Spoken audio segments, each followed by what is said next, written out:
What if the person you trusted most, the quiet neighbor who waved every morning, the loving husband who brought his wife flowers, was a monster hiding in plain sight? For the residents of a peaceful, tree-lined street in Milwaukee, this question became a horrifying reality. This story is for anyone who believes they truly know the people next door. It's a journey into the darkest corners of the human psyche, a descent into a basement where unspeakable secrets were buried. By the end of this, you'll question everything you thought you knew about the quiet suburban life. Because sometimes, the most terrifying monsters aren't lurking in the shadows, they're the ones smiling at you from across the fence. Stay with us, as we uncover what lay hidden in Ellis Lane's basement, a secret that would shatter a community and expose a truth far more disturbing than anyone could have ever imagined.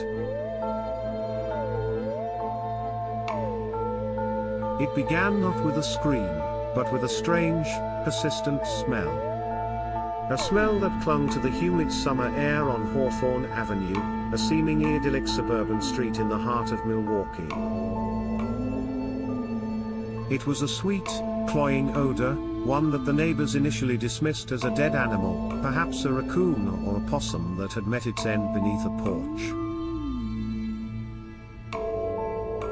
But as the days turned into weeks, the smell intensified, seeping into the manicured lawns and pristine flower beds, a silent, sickening testament to something terribly wrong. The source seemed to be the well-kept, two-story home of Ellis and Angela Lane. From the outside, their house was the picture of domestic bliss. A meticulously cared-for garden, a freshly painted porch swing, and the soft glow of a lamp in the living room window each evening. Ellis, a man in his late 40s, was known for his quiet demeanor and his ever-present, friendly wave. He was the kind of neighbor who would bring in your trash cans without being asked, the kind of man who seemed utterly, reassuringly normal.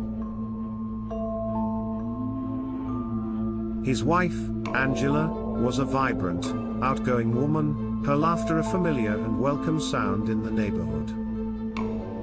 But lately, Angela hadn't been seen. Her car sat in the driveway, a thin layer of dust accumulating on its windshield. Her usually vibrant social media pages had fallen silent. When asked, Ellis would offer a sad, tight-lipped smile and explain that Angela had gone to visit her ailing mother out of state. It was sudden, he'd say, a family emergency. And people, wanting to believe in the placid surface of their world, accepted it. But the smell, it didn't go away. It grew stronger, more insistent. It was the smell of decay, a scent that hinted at a darkness that no one on Hawthorne Avenue was prepared to face. It was the smell of a horrifying secret, a secret that was locked away in the basement of the house at the end of the street. A secret that would soon be brought into the light, dragging the entire neighborhood into a nightmare from which they would never fully awaken. To understand the darkness that festered within the Lane household, one must first understand the facade they presented to the world. Ellis Lane was a man of routine and precision. He worked as an accountant for a small, local firm, a job that suited his meticulous and introverted personality. He was a creature of habit, leaving for work at exactly 7:45 a.m., returning at 5:15 p.m., and spending his evenings quietly tending to his home and garden. He wasn't unfriendly, but he kept his distance, a trait the neighbors attributed to shyness. He was, in their eyes, a harmless, if slightly odd, man. Angela Lane was his polar opposite. She was a burst of color in Ellis's monochromatic world. A freelance graphic designer who worked from home, Angela was creative, sociable, and deeply loved by her circle of friends. She was the one who organized the annual block party, the one who would drop off a freshly baked pie for a new neighbor. Her infectious energy seemed to balance Ellis's reserved nature, and to the outside world, they were a perfect, if slightly unconventional, match. They had been married for 15 years, with no children, and their life on Hawthorne Avenue seemed to be one of quiet contentment. The last time anyone other than Ellis saw Angela alive was on a sunny Tuesday afternoon in early June. She was in her front yard, planting petunias, her face bright with her usual cheerful smile. She'd chatted with her next-door neighbor, a woman named Carol, about the upcoming summer and her plans to redecorate the guest room. She had seemed happy, vibrant, and full of life. There was no hint of the darkness that was about to descend, no premonition of the fate that awaited her. 2 days later, the questions began. A close friend of Angela's, a woman named Sarah, tried to call her. The call went straight to voicemail.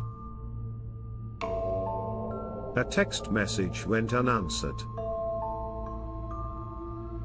This was unusual for Angela, who was always glued to her phone, constantly in touch with her friends and family. Sarah tried again the next day, and the day after that. Still nothing. When she finally reached Ellis, his voice was strained, distant. He told her the story about Angela's mother, the sudden trip, the family emergency. It was plausible, but it felt wrong. Angela would have told her, Sarah thought. She would have sent a text, a quick email, something. The days stretched into a week, then 2. The smell started to permeate the neighborhood. Carol, the next-door neighbor, was the first to mention it to Ellis. She'd caught him in his driveway one evening, as he was getting out of his car. Ellis, she'd said, wrinkling her nose, "Are you smelling that? I think something might have died under your porch." Ellis had simply nodded, his eyes downcast. "I've noticed it too," he'd said quietly. "I'll take a look this weekend." But the weekend came and went, and the smell only worsened. It was a 911 call that finally brought the police to Hawthorne Avenue. It wasn't from a neighbor, but from Angela's sister, who lived in another state. She was hysterical, her voice cracking with fear and frustration. She hadn't heard from Angela in over 3 weeks, and Ellis's story about their mother wasn't true. Their mother, she explained, was in perfect health. She hadn't seen or heard from Angela at all. Something was terribly wrong. She was sure of it. The 2 officers who responded to the welfare check on that humid July evening were met by Ellis Lane at the front door. He appeared calm, almost serene, a stark contrast to the panic in his sister-in-law's voice. He invited them in, his movements slow and deliberate. The house was immaculate, almost sterile. Not a cushion was out of place, not a speck of dust on the polished wooden floors. But the smell, the one that had been a faint, nagging presence outside, was overwhelming inside. It was a thick, putrid stench that seemed to coat the back of the throat, the smell of rot and decay. The officers questioned Ellis about Angela's whereabouts. He stuck to his story, his voice a low, even monotone. "She was gone," he said. She had left him. He claimed they had a terrible fight, and she had packed a bag and walked out. He didn't know where she had gone. He had been too ashamed to tell anyone the truth. He had made up the story about her mother to save face. It was a lie, he admitted, but it was a lie born of heartbreak and embarrassment. His story was convincing. His calm demeanor, his tidy house, the plausible narrative of a marriage in crisis. But the smell was a silent, damning witness. It told a different story, a story of something far more sinister than a simple domestic dispute. As one officer questioned Ellis in the living room, the other began a cursory search of the house. The bedrooms were neat, the bathrooms spotless. But as he moved towards the back of the house, towards a closed door that led to the basement, the smell became almost unbearable. The officer, a veteran of the force with 20 years of experience, knew that smell. He had encountered it before, at crime scenes, in the aftermath of violence and death. It was the smell of a decomposing body. He turned to Ellis, his hand resting on the handle of the basement door. "What's in the basement, Mr. Lane?" he asked, his voice firm. Ellis's composure finally cracked. A flicker of panic in his eyes, a slight tremor in his hands. "It's nothing," he stammered. "Just storage. It's a mess down there." But the officer wasn't buying it. He opened the door, and a wave of concentrated, foul air washed over him, so potent it made his eyes water. He flicked on the light switch, and the single, bare bulb illuminated a set of steep, wooden stairs leading down into the darkness. He drew his weapon, his heart pounding in his chest. He took a step down, then another, his flashlight beam cutting through the gloom. The basement was cluttered, just as Ellis had said.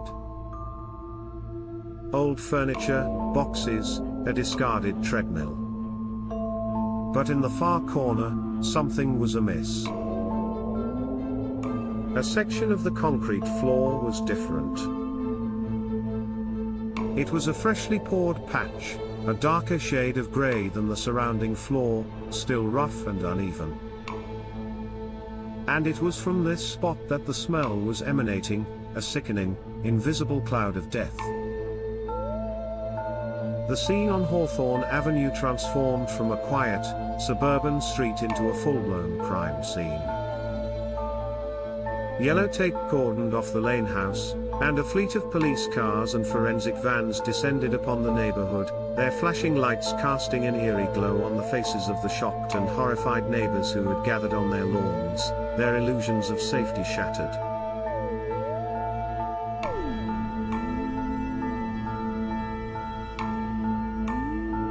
The investigation was led by Detective Miles Corbin, a seasoned homicide detective with a reputation for his sharp instincts, and his relentless pursuit of the truth. He arrived on the scene just as the forensic team was preparing to break through the newly poured concrete in the basement. The air was thick with tension, the silence broken only by the hum of generators and the hushed, grim-faced conversations of the officers. Ellis Lane was taken into custody, his initial calm demeanor having crumbled into a silent, unnerving impassivity. He sat in the back of a squad car, his face a blank mask, offering no resistance, no emotion, nothing. It was as if he had simply switched off, a man hollowed out from the inside. Down in the basement, the forensic team worked for hours, the sound of a jackhammer echoing through the house. Finally, they broke through.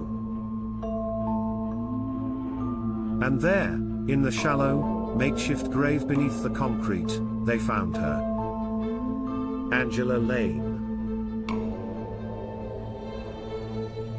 Her body was wrapped in a blue tarpaulin, the same kind that was missing from a hook in the garage. She had been bludgeoned to death. The autopsy would later reveal the full, brutal extent of her injuries. She had been struck multiple times in the head with a heavy, blunt object.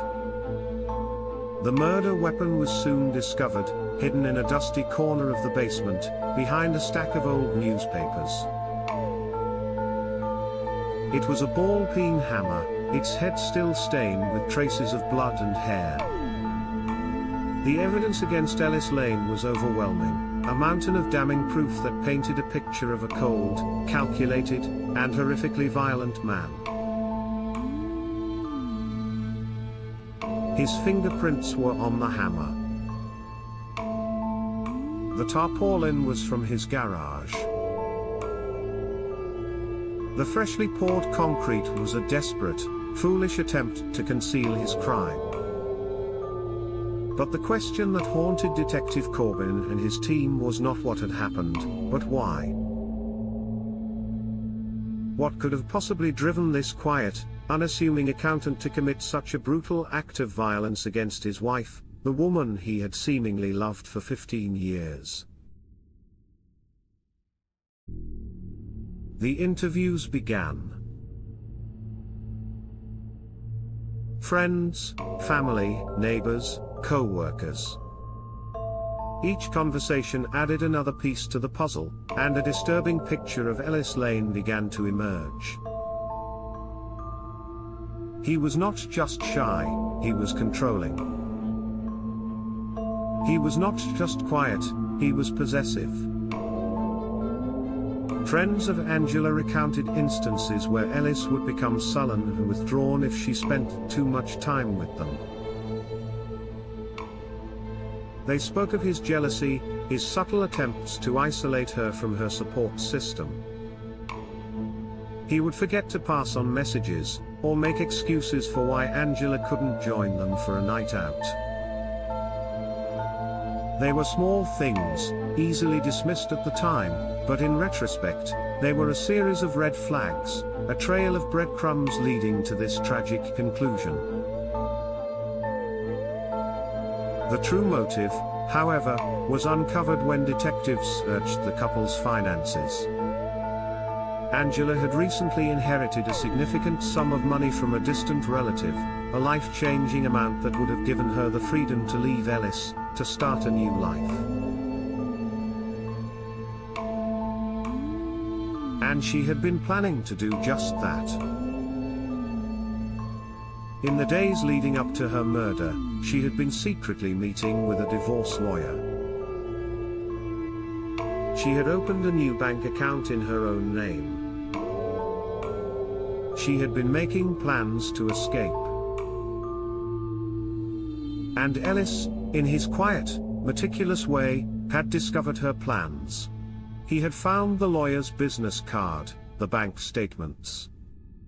And in his twisted, possessive mind, if he couldn't have her, no one could. The murder was not a crime of passion, a sudden, explosive act of rage. It was a premeditated, cold-blooded execution. He had waited for the right moment, a time when no one would be around, and he had killed her, his wife, in the place she should have been safest, her own home. The trial of Ellis Lane was a media sensation. The stark contrast between the gruesome nature of the crime and the defendant's placid, emotionless demeanor captivated and horrified the public. He sat in the courtroom day after day, his face a blank slate, never once showing a flicker of remorse or grief. He listened impassively as the prosecution laid out the damning evidence against him, as Angela's friends and family gave tearful, heartbreaking testimony. His defense team attempted to paint a picture of a man in the throes of a mental breakdown, a man who had snapped under the pressure of a crumbling marriage. But the prosecution's case was too strong, the evidence too overwhelming. The meticulous planning, the calculated cover-up, the cold, emotionless facade. It all pointed to a man who was not insane, but monstrous. After a 2-week trial, the jury took less than 3 hours to reach a verdict. Guilty. On all counts? Ellis Lane was sentenced to life in prison without the possibility of parole. As the sentence was read, a wave of relief washed over the courtroom, a collective exhale from the friends and family, who had waited so long for justice. But there was no joy, no celebration. Only a profound and bottomless sadness for the bright, vibrant life that had been so senselessly and brutally extinguished. The aftermath of the trial left a deep and lasting scar on the community of Hawthorne Avenue. The house, the one that had once been the picture of suburban bliss, became a grim monument to the tragedy that had unfolded within its walls. It sat empty for years, a constant, silent reminder of the darkness that could lurk behind a closed door. The neighbors, once a close-knit community, became more withdrawn, more suspicious. The easy, trusting familiarity that had once defined their street was gone, replaced by a lingering sense of fear and unease.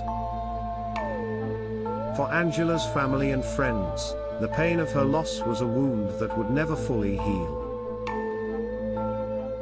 They remembered her not as a victim, but as a vibrant, loving woman whose life had been stolen from her. They spoke of her infectious laughter, her kindness, her unwavering optimism. They mourned not just for the life she had lived, but for the life she would never get to live. The trips she would never take, the milestones she would never celebrate, the future that had been so cruelly and violently ripped away. The case of Ellis and Angela Lane is a chilling reminder that evil can wear the most ordinary of faces. It can be the quiet neighbor, the doting husband, the man who waves to you every morning. It is a story that forces us to confront the uncomfortable truth that we may never truly know the people we share our lives with, the people we let into our homes and our hearts. It is also a story about the desperate, courageous struggle for freedom. Angela Lane was not just a victim, she was a woman on the verge of reclaiming her life, a woman who had found the strength to leave a controlling and oppressive relationship. Her story, though tragic, is a testament to the indomitable spirit of those who refuse to be silenced, who fight for their right to live a life free from fear. The house on Hawthorne Avenue may no longer be a crime scene, but the echoes of what happened there remain. They are in the hushed whispers of the neighbors, in the sad, knowing glances exchanged across the street.